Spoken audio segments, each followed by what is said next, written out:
अपना बच्चा घोड़ी ले ली कंपनी भवन को पुराना घोड़ी ले लो आप ही चेंज करवा सकते थे ये कहना है ये पिलपिली मूड के देश दिए उनको धमकी देती है। ये जिम्मेदार व्यक्ति है और हम सब अपनी सरकार के समक्ष जाकर अपनी बात रखेंगे और ऐसे तानाशाहीपूर्ण अधिकारियों पर कार्रवाई करना।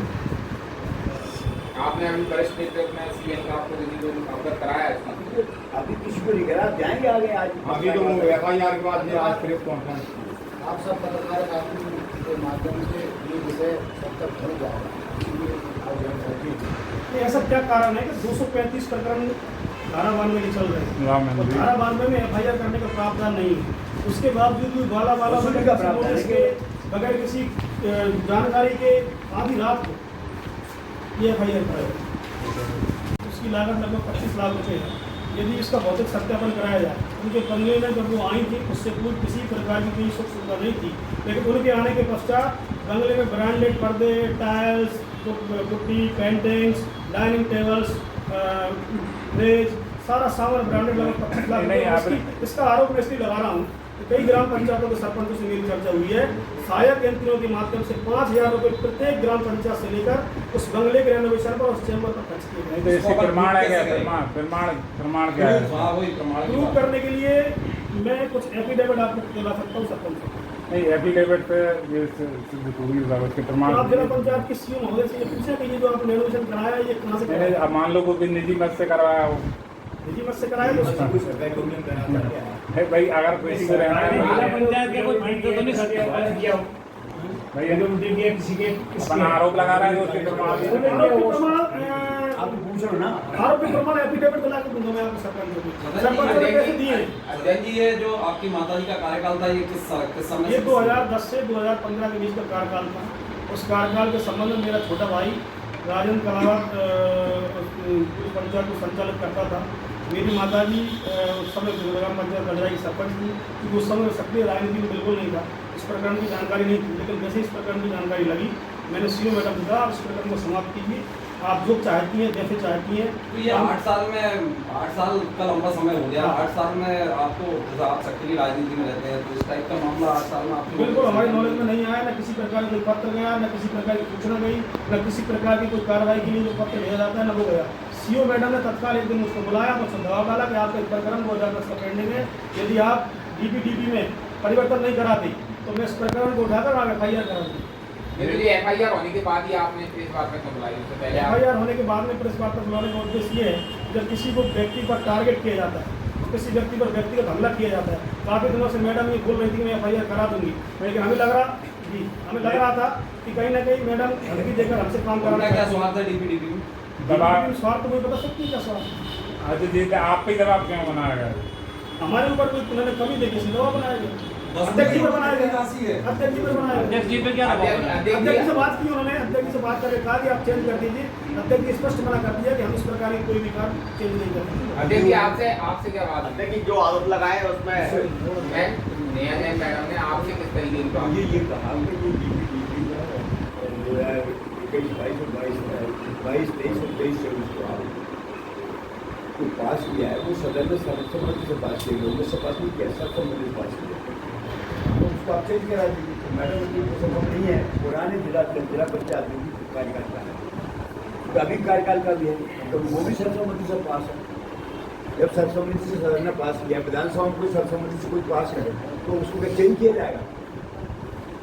अधिकारी के इनको चेंज करने का अधिकार नहीं है, लेकिन वो चेंज कराना चाह रही थी। उसका आप सभी बीजेपी के भी इसमें बीजेपी की सरकार है, बीजेपी के सीएम बैठे और आज आपको इस तरीके से करना पड़ रहा है, क्या कारण है? ये तो मैडम से कुछ ही क्या सरकार क्या अधिकारी नहीं सुन पा रहे हैं? अधिकारी ऐसा यहाँ जो हो रहा है ये अभी ताजी हुआ है। अब जाएंगे इसके बारे में अपने सीएम को अवगत कराएंगे। तो बंगले की बात आई है जो इन्होंने सुनील जी ने बताया, तो आप भी उसमें सहमत है कि इस तरह से हुआ है तो आप देखना जाके चैम्बर में, आप तो स्वयं देख रहे हैं ना, चैम्बर देखिए आप उनका मैडम देखो यार चैम्बर। आपने एफआईआर की बात की, आप लोग एफआईआर कराएंगे?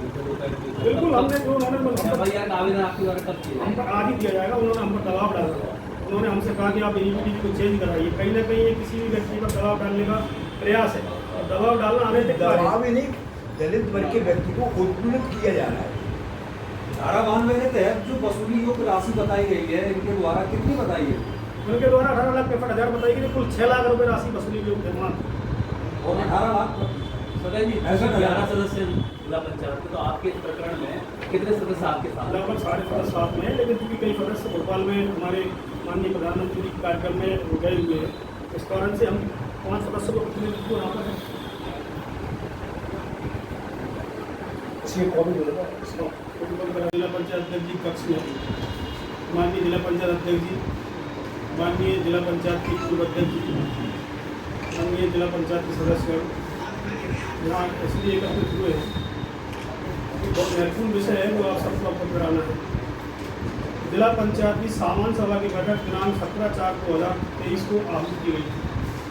इसमें जिला पंचायत की विकास कार्य योजना DPDP 2022-23 एवं DPDP 23-24 2022-23 की जो DPDP यानी कार्य योजना थी, तो पिछले कार्यकाल की माननीय आदरणीय भाई साहब जी के कार्यकाल की DPDP थी और 23-24 की वर्तमान कार्यकाल की DPDP थी।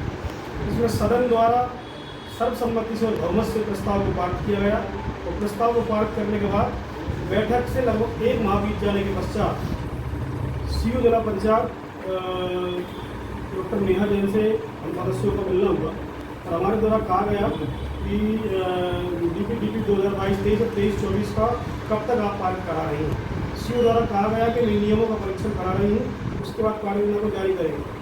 मई माह में हमारे द्वारा पुनः माननीय जिला पंचायत अध्यक्ष महोदय के साथ मुख्य कार्यपालन अधिकारी जिला पंचायत अशोकनगर से संपर्क किया गया, जिस पर मुख्य कार्यपालन अधिकारी द्वारा कहा गया कि इस कार्य योजना को आप परिवर्तित करा दीजिए और नए सिरे से बना लीजिए, यह नियम विरुद्ध है।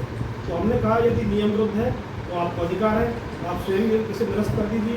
तो सीओ मैडम ने कहा कि मुझे इसे निरस्त करने का अधिकार नहीं है, आपको ही कार्य योजना को परिवर्तित करना होगा।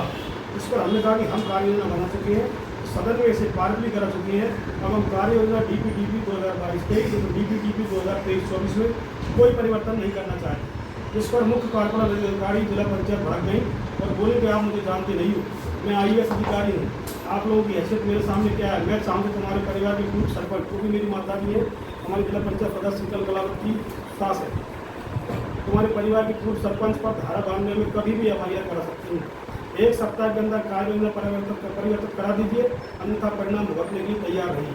और मुख्य कार्यपालन अधिकारी ने 1 सप्ताह ठीक 1 सप्ताह बाद द्वेषपूर्ण भावना से जनप्रतिनिधियों को ब्लैकमेल करने के उद्देश्य से मेरे परिवार के पूर्व सरपंच मेरी माताजी पर अर्धरात्रि में चोरी छुपे बिना किसी नोटिस को जारी किए बगैर किसी सूचना के 420 और 409 में FIR दर्ज कर दी।